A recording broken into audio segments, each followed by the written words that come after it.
ರಾಜ್ಯ ಕಾಂಗ್ರೆಸ್ ವಲಯದಲ್ಲಿ ನವೆಂಬರ್ ಕ್ರಾಂತಿಯ ಚರ್ಚೆ ಬೆನ್ನಲ್ಲೇ ಸಿದ್ದರಾಮಯ್ಯ ದೆಹಲಿಗೆ ಈಗ ಪಯಣ ಬೆಳೆಸಿದ್ದಾರೆ. ದೆಹಲಿ ಭೇಟಿಯನ್ನ ಆಲ್ರೆಡಿ ಸಿದ್ದರಾಮಯ್ಯನವರು ಈಗ ಭೇಟಿ ಕೊಟ್ಟಿದ್ದಾರೆ. ರಾಹುಲ್ ಗಾಂಧಿ ಅವರನ್ನ ಭೇಟಿ ಆಗಬೇಕು ಅಂತಲೂ ಕೂಡ ಈಗ ವೇಟ್ ಮಾಡ್ತಾ ಇದ್ದಾರೆ. ಇನ್ನು ಮಧ್ಯಾಹ್ನ 3:30ಕ್ಕೆ ರಾಹುಲ್ ಗಾಂಧಿ ಅವರನ್ನು ಸಿದ್ದರಾಮಯ್ಯನವರು ಭೇಟಿ ಆಗ್ತಾರೆ ಅನ್ನುವಂತಹ ಮಾಹಿತಿ ಇದೆ. ಜನಪತ್ ಮಾರ್ಗದ ಸೋನಿಯಾ ಗಾಂಧಿ ನಿವಾಸದಲ್ಲಿ ಅವ್ರನ್ನ ಭೇಟಿ ಆಗಬೇಕು ಅಂತ ಕಪಿಲ್ ಸಿಬಲ್ ಪುಸ್ತಕ ಬಿಡುಗಡೆ ಸಮಾರಂಭಕ್ಕೂ ಕೂಡ ಸಿಎಂ ಸಿದ್ದು ಹೋಗ್ತಾರೆ. ಪುಸ್ತಕ ಬಿಡುಗಡೆಗೆ ಮೊದಲೇ ರಾಹುಲ್ ಗಾಂಧಿ ಅವ್ರನ್ನ ಭೇಟಿಯಾಗಿ ಚರ್ಚೆ ಮಾಡ್ಬೋದು. ಬಿಹಾರ ಚುನಾವಣೆ ಫಲಿತಾಂಶ ಹಿನ್ನೆಲೆ ಮಹತ್ವವನ್ನು ಪಡ್ಕೊಂಡಿದೆ ಈ ಭೇಟಿ. ನಾಯಕತ್ವ ಬದಲಾವಣೆ ಚರ್ಚೆಗೆ ತೆರೆ ಎಳೆಯುತ್ತಾ ಹಾಗಾದರೆ ಸಿದ್ದರಾಮಯ್ಯನವರ ಈ ದೆಹಲಿ ಭೇಟಿ.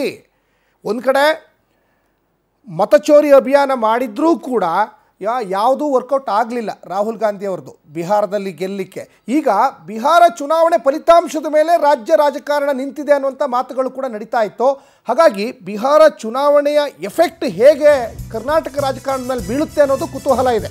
ನವೆಂಬರ್ ಕ್ರಾಂತಿಯ ಆರಂಭವೋ ಅಥವಾ ಚರ್ಚೆಗೆ ಅಂತ್ಯವೋ ಅನ್ನುವಂತಹ ದೊಡ್ಡ ಮಟ್ಟದ ವಿಚಾರ ಇದೆ. ಸೋನಿಯಾ ಗಾಂಧಿ ನಿವಾಸದಲ್ಲೇ ಚರ್ಚೆಯಿಂದ ಭಾರಿ ಮಹತ್ವ ಪಡ್ಕೊಳ್ಳುವ ಸಾಧ್ಯತೆ ಇದೆ. ನವೆಂಬರ್ ಕ್ರಾಂತಿಯ ಆರಂಭ ಆಗುತ್ತಾ ಅಥವಾ ಇದು ಚರ್ಚೆಗೆ ಅಂತ್ಯ ಆಗುತ್ತಾ? ಸೋನಿಯಾ ಗಾಂಧಿ ನಿವಾಸದಲ್ಲೇ ಚರ್ಚೆಯಿಂದ ಭಾರಿ ಮಹತ್ವವನ್ನು ಪಡ್ಕೊಳ್ಳುವಂತಹ ಸಾಧ್ಯತೆ ಇದೆ. ಇನ್ನು ರಾಹುಲ್ ಗಾಂಧಿ ಅವರು ಬಿಹಾರವನ್ನು ಸೋತಿರೋದ್ರಿಂದ ಸಾಕಷ್ಟು ಸಹಜವಾಗಿ ಅವರು ಕಂಗೆಟ್ಟು ಹೋಗಿರ್ತಾರೆ. ಸಿದ್ದರಾಮಯ್ಯನವರು ಇವತ್ತು ಭೇಟಿ ಆಗ್ತಾರಾ ಆಗಲ್ವಾ ಅದೂ ಒಂದು ದೊಡ್ಡ ಚರ್ಚೆ ಇದೆ. ಯಾಕಂದರೆ ಈ ಹಿಂದೆ ಕೂಡ ರಾಹುಲ್ ಗಾಂಧಿ ಅವ್ರನ್ನ ಭೇಟಿ ಆಗಲಿಕ್ಕೆ ಹೋಗಿದ್ರು ಸಿದ್ದರಾಮಯ್ಯನವರು, ಸಿಗಲಿಲ್ಲ. ಅವರು ಬಿಹಾರ ಚುನಾವಣಾ ಪ್ರಚಾರಕ್ಕೆ ಹೋಗಿಬಿಟ್ಟಿದ್ರು.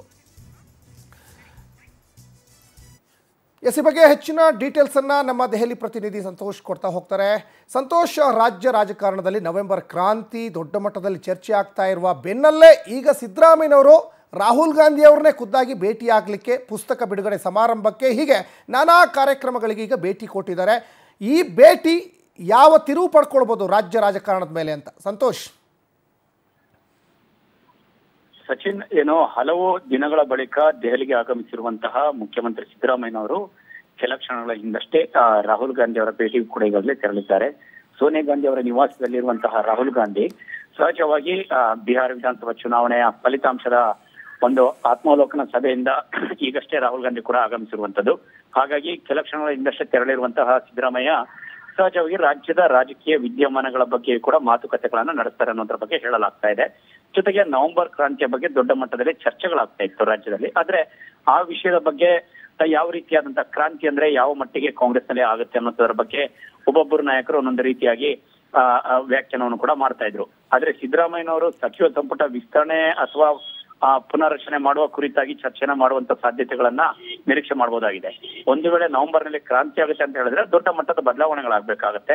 ಆ ರೀತಿಯಾದಂತಹ ಬದಲಾವಣೆಗಳನ್ನ ಸದ್ಯಕ್ಕೆ ಕಾಂಗ್ರೆಸ್ ನಲ್ಲಿ ನಿರೀಕ್ಷೆ ಮಾಡಬಹುದಾ? ಜೊತೆಗೆ ಬಿಹಾರ ವಿಧಾನಸಭಾ ಚುನಾವಣೆಯಿಂದ ಕಂಗೆಟ್ಟಿರುವಂತಹ ಕಾಂಗ್ರೆಸ್ ಏನಿದೆ ಸದ್ಯಕ್ಕೆ ಯಾವ ರೀತಿಯಾದಂತಹ ನಿಲುವುಗಳನ್ನ ತೆಗೆದುಕೊಳ್ಳುತ್ತಿದೆ? ಒಂದು ವೇಳೆ ನವೆಂಬರ್ ಕ್ರಾಂತಿಯನ್ನ ಮತ್ತೆ ಈ ಹಿಂದೆ ವ್ಯಾಖ್ಯಾನ ಮಾಡದಂತೆ ಬದಲಾವಣೆ ಮಾಡಬೇಕು ಅನ್ನೋದಾದ್ರೆ ಯಾವ ರೀತಿಯಾದಂತಹ ಬದಲಾವಣೆಯನ್ನ ಕರ್ನಾಟಕದಲ್ಲಿ ನಾವು ನಿರೀಕ್ಷೆ ಮಾಡಬಹುದು?